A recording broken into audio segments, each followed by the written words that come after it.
Yeah, I want to tell you the story of this piece of real estate here. I want to tell you the background, the criminal activity, the dishonesty, the shysters that were involved in this property. A very interesting story.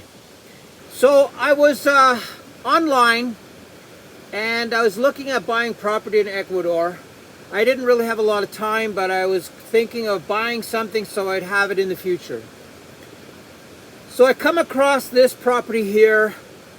It was listed at $18,000 and absolutely stunning in the imagery.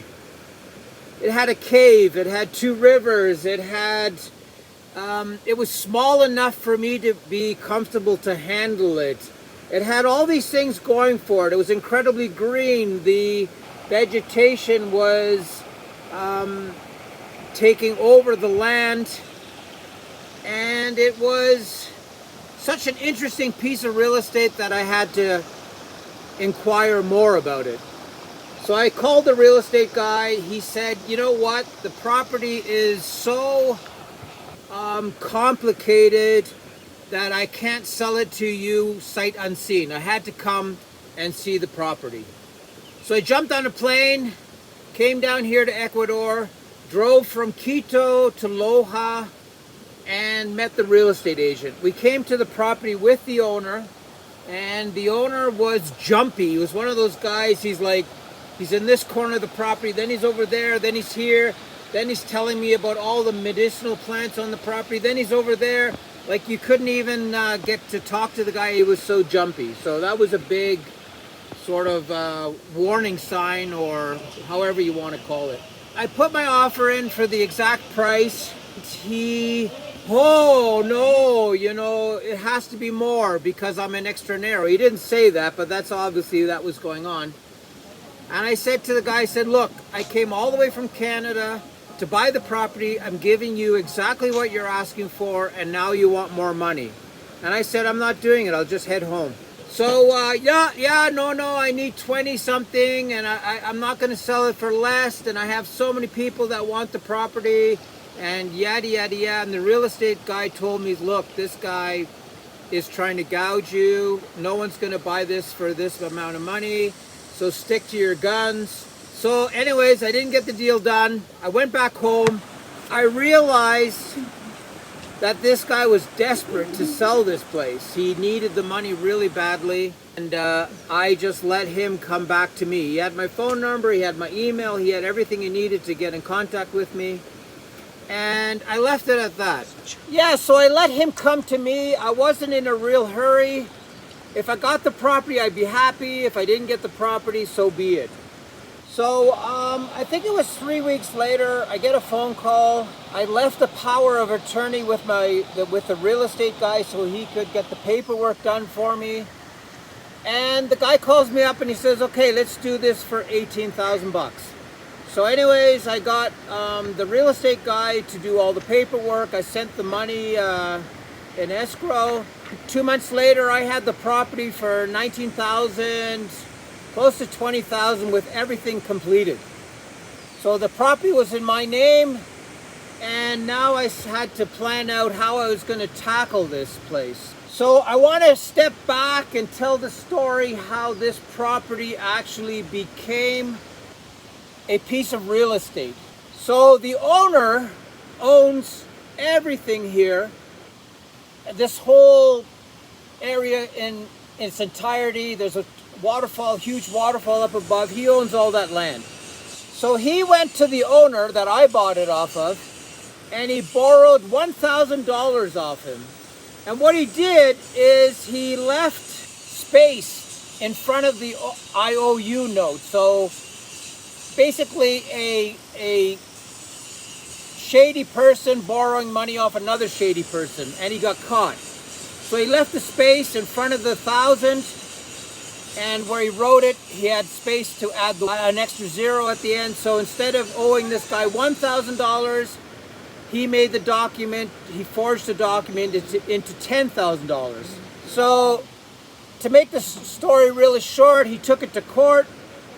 And the judge said, yeah, you owe him $10,000, and he didn't believe the story of the $1,000, and he cut off this piece of land to pay off the debt from this person. So none of these landowners that got the land in 1964 given to the, I think it's 64, as a gift and as a way of getting the agriculture going in this country, the big landowners had to give parts of their land to their workers, because I guess the government figured out that land ownership would equate to more productivity of the owners. Because they own the land, they would produce more fruits and vegetables and whatever it may be. That made it possible for me to buy this land because nobody has their paperwork in order. You will find in Ecuador that an extreme large portion of real estate has no paperwork associated with it. It has never been subdivided between family members. It's never been, none of that work has been done. So when you go to buy something, it's really important to figure out if the land is even has a title. The story was that, you know, every one of his family members, the guy who got ripped off for the $10,000, they love this piece of land because it's flat, it's organized, it has character, it has these rivers. So they all played here as kids, so they're really upset that Pedro lost the land to this guy in a crooked fashion. And I'm still paying the price on that because they still think it's their land and they behave funny, and it's hard to get them to give up this piece of land. So that's the story behind this piece of land being subdivided and being able to be put up for sale. Now the owner, he didn't really want to sell here. He needed the money, but he had another problem. The problem was he would come here, they'd plant a whole bunch of nectarines and peach trees and coffee plants. They did a whole bunch of stuff here. And every time they came here, they had this awful feeling of something being present here, and it scared them. So even the son said, Dad, you have to sell that piece of land. It's got an evil spirit to it. So that's why the land went up for sale, and that's why it was available for me to buy. Yeah, I want to talk about this idea of these, the owner and his 3 sons being scared of this property. And it took me a little bit of time to even figure out what was going on. I do have photographs with sort of like ghosts walking through the property. I have a couple of those photographs. So that's a bit spooky, but I figured out what actually happened to them. So this property is encapsulated by mountains. It's like a, I don't know how to describe it to you. It's like a kettle. It's inside this valley. It's completely protected from the wind. And what happens is, when we have bad weather, the weather travels into this valley and it gets trapped. And it creates this helicopter effect. It goes whoosh, whoosh. And we can best identify that when we have one of the small swimming pools empty, and you go inside the swimming pool and you put your head down, it makes this helicopter sound. Whoosh, whoosh, whoosh.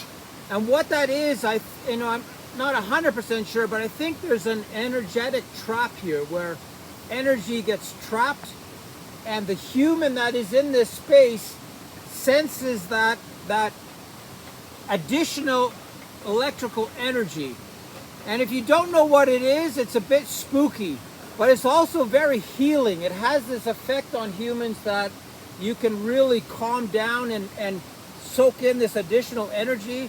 It's actually very beautiful.